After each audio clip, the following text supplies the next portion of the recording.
Welcome to the William Mary Entrepreneurial Thinkers podcast, where we dive into the mindsets, skills, and stories behind creative action and bold ideas. Whether you're building a business, launching a project, or just exploring what it means to think like an entrepreneur, you're in the right place. And real quick, make sure you check in using the link in the show notes. It takes just a few seconds and earns you points that you can use for snacks, swag, and perks here at the Hub. It also helps us in creating and tailoring content that actually matters to you. So, hit pause if you need to, check in, and now let's jump into today's episode. Welcome to the William and Mary Entrepreneurial Thinkers podcast, where today we're going to explore the mindsets and skills that shape daring action and creative resilience. I'm your host, Brandon Hennessey, and today's episode centers on tolerance for ambiguity, the ability to move forward without certainty and see possibility even when the path is undefined. And our guest today, Aanchal Goenka, William and Mary alum, Deloitte consultant, and TEDx speaker, has done just that.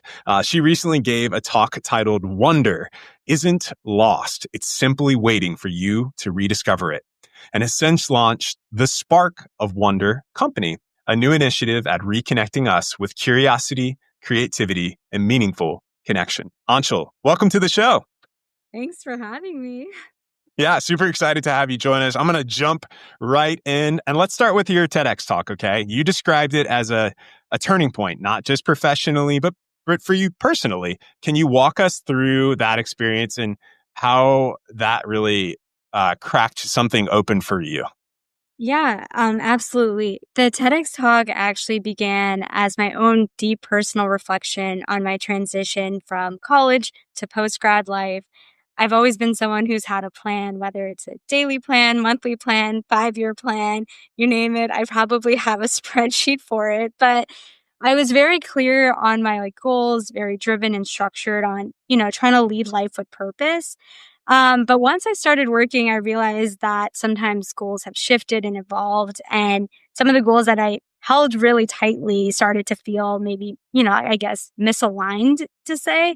And that goals can evolve over time. And that's just a sign that you've maybe outgrown certain things that you held yourself to at one point in life. And during that period of time, I think it led to deep moments of recalibration, sitting down and asking myself what I wanted now in this new phase of life, not what I planned, years ago. And through that process, I realized how important it is to navigate moments of life, not with fear, but with curiosity. And I think this talk helped me to put a lot of those ambiguous nervousness, uncertainty of what I wanted into, more clarity. I love that. I mean, you mentioned organization being almost like innate to who you are to some degree. So how do you reconcile that tension? Or maybe it's not tension. Maybe it's just like how you operate versus like you're stepping into a new situation. Do you feel like planning helps, like puts you in the mindset? And then it's like you're okay with then how things maybe don't go to plan? Yeah, I think plans help to set a foundation in life of what you want and thinking to yourself of where I am in this period of time. What are the goals I want to achieve, whether it's professionally, financially, from a health and wellness perspective. And I think sitting with yourself, especially when there's so much external noise out in the world telling you what you should do, I think helps set clear direction on how we should move forward. And I think plans help with setting structure, discipline, and focus. But I do think, to your point, that it's not always tension, but it's something that can, if you're very rigid, can hold you back because life continues to evolve, new factors come into play, new opportunities present themselves. And being able to look at these new opportunities that come to light, new information that's being given, and being open to this ambiguity of what could be or what if this happens, can definitely change your trajectory of goals that you once held for yourself. I think that's the perfect segue to wonder, right? Like what is this thought process that you have around wonder, and how does that coincide with ambiguity? Yep. I think wonder I guess I'll start with ambiguity. I think ambiguity gives us space when there is no clarity and there might be like chaos in life. And that's like, ambiguity is the in between field.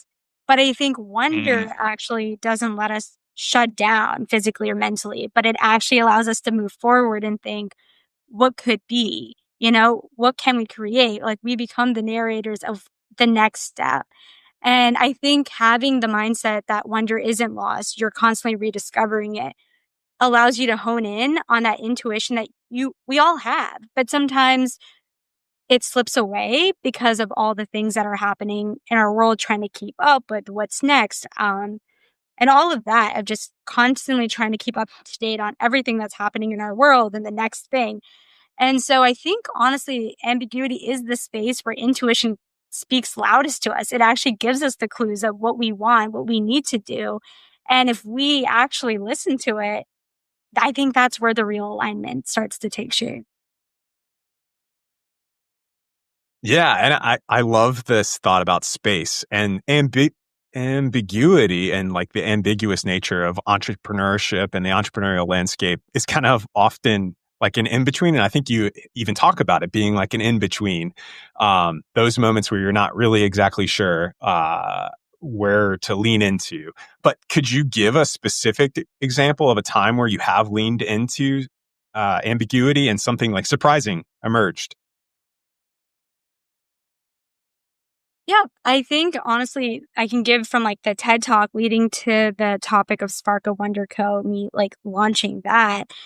If you had asked me 2 years ago, I don't think I would have created SparkofWonderCo, but I think just from like how life positions itself, being able to go through that thought process of sitting with myself and being like, what do I want from this next phase of life?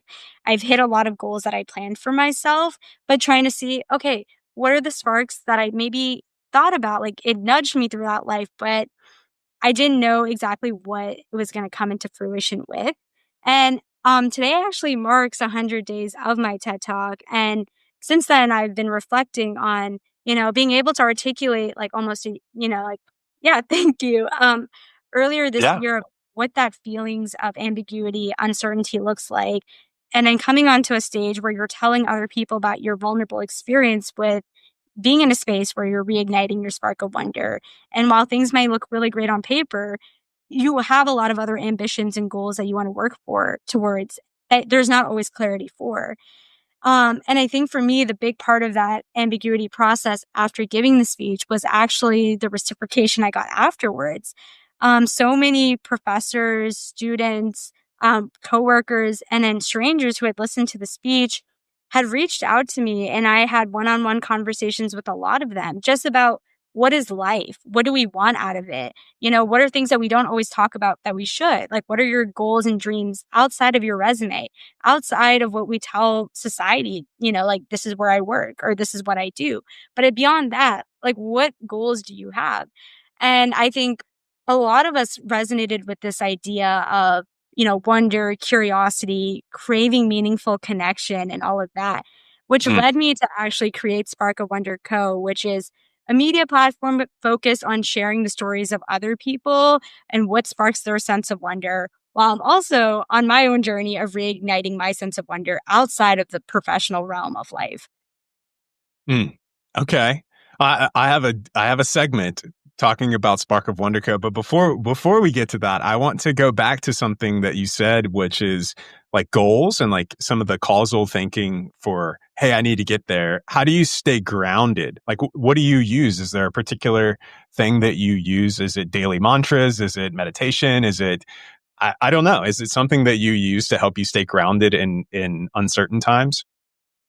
Yeah, I think the first is coming to sit with yourself. I like to look at myself in the mirror, have a notebook. I think reassessing on your goals and recalibrating helps with being like, this is where I once wanted to be and where I want to evolve. But I do think you also have to give yourself grace, right? Like life isn't a race, it's a journey. And everything happens in the seasons that they're meant to happen in. And you can't always achieve all goals at one point in life.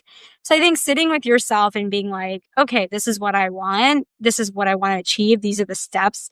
I think turning ambiguity, like you said, like these big goals that we hold for ourselves. And sometimes that creates pressure.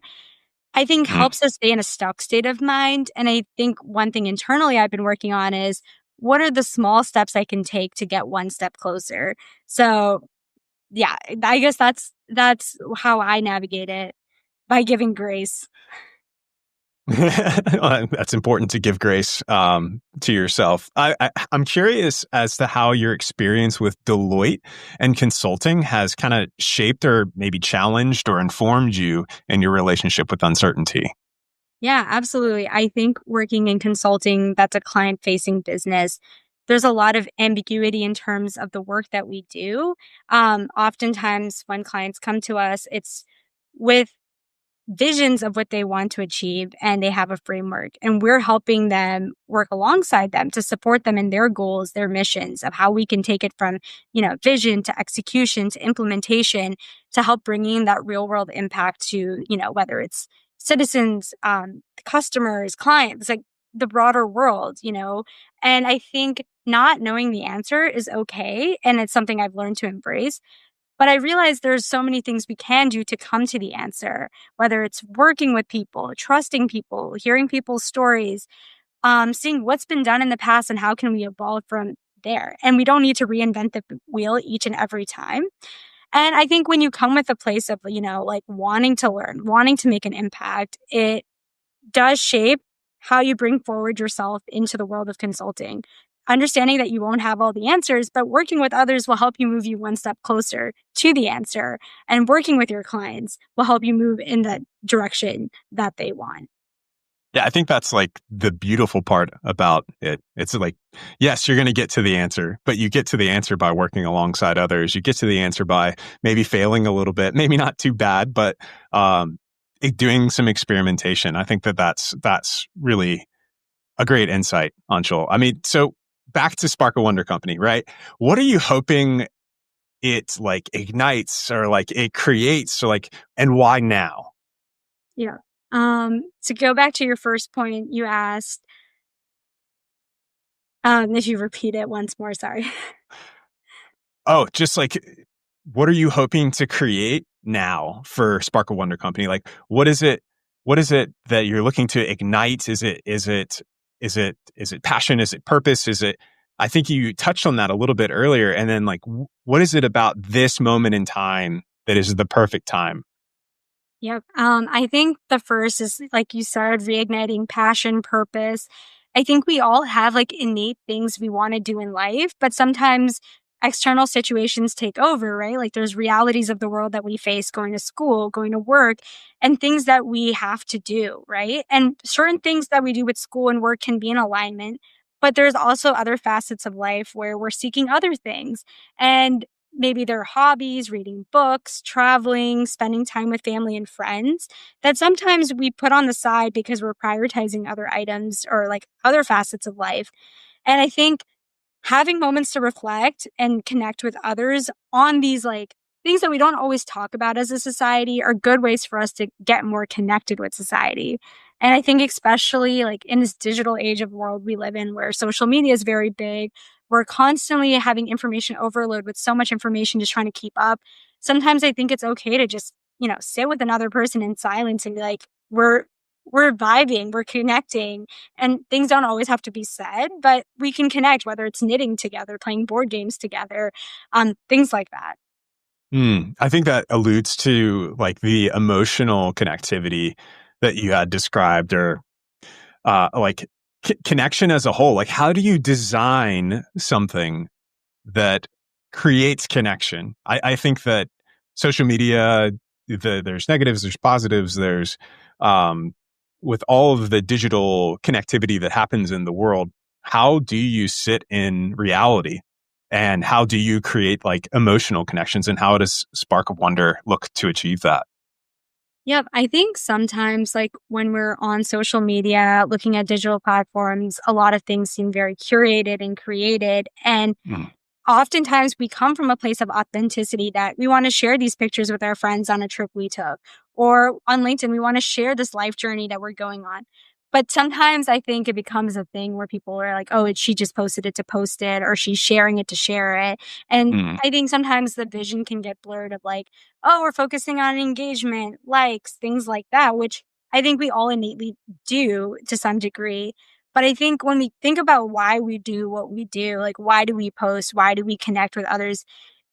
It brings back to that humanity element of like when you were a kid, right? When you're playing with your neighbor's kid, you're just running on the scooter, like running to the park, to have a good time. And I Yeah. think as an adult, like we're all trying to connect to this childlike wonder that we used to have where the world is so big. We look up at the sky, the clouds, there's so many dreams out there that anything is possible. You can imagine yourself in different careers every single day.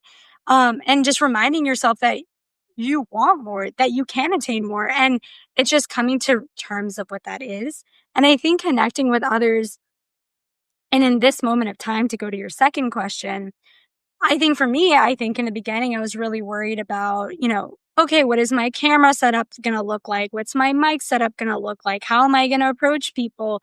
And then I realized like that was not really the point of what I was trying to do. The point was I was at a point in my life where I wanted to reignite my spark of wonder, trying to figure out, what lights me up beyond what I currently do. What were things that maybe when I was younger that I enjoyed, how I want to bring them back.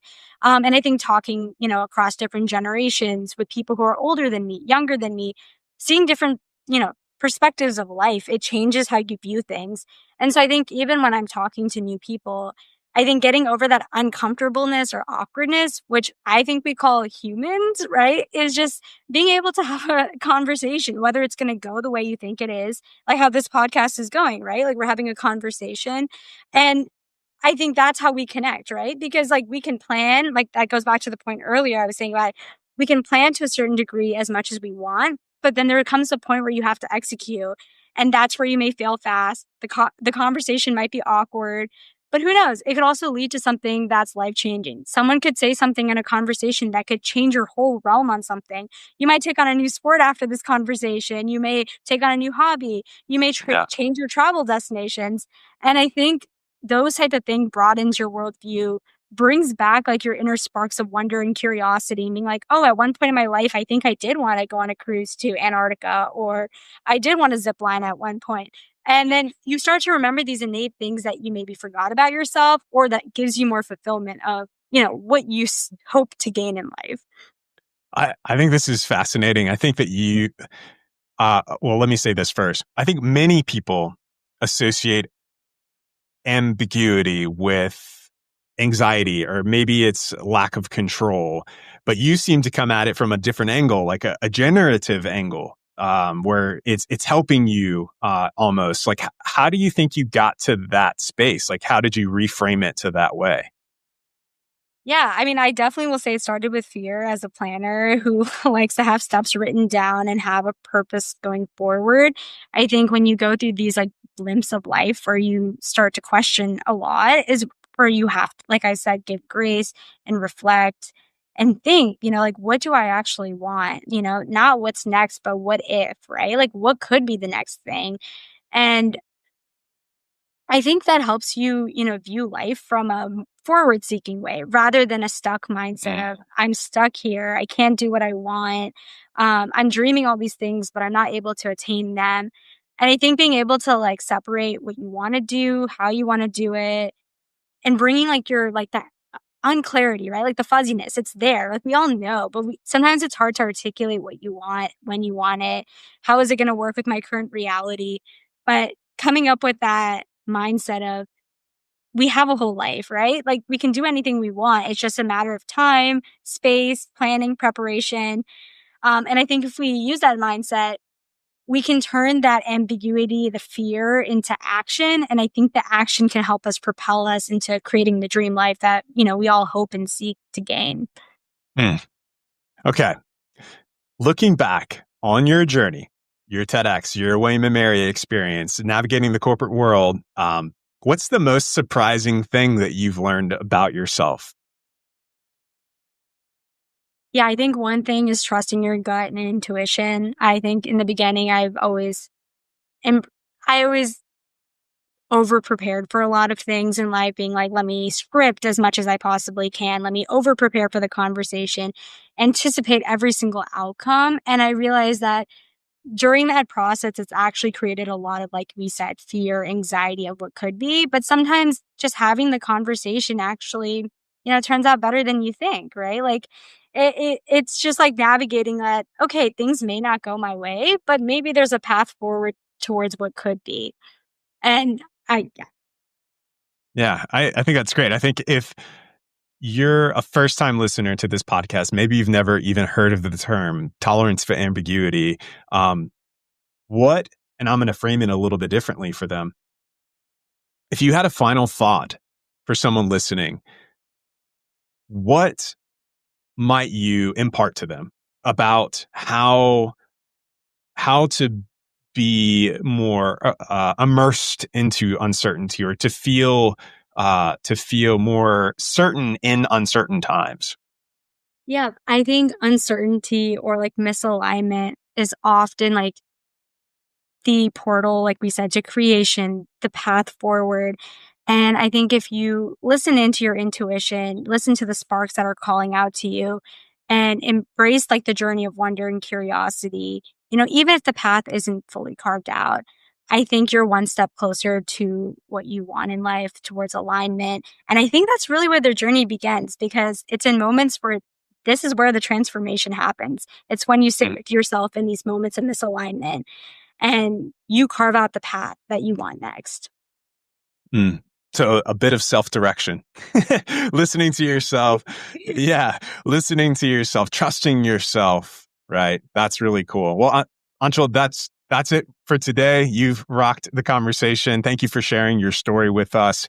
I think that I have noticed that you have an ability, and you have developed this ability to find meaning in the unknown. And the process is a really powerful reminder for myself and for those who are listening that ambiguity isn't something that needs to be feared. It can be a birthplace of something wonder-filled. And yes, that is a pun. For those listening, you can watch Aanchal's TEDx talk and follow her on SparkofWonderCo through links shown in the show notes. On behalf of all of us at the William and Mary Entrepreneurship Hub, we'll see you next time. Thanks. Thank you.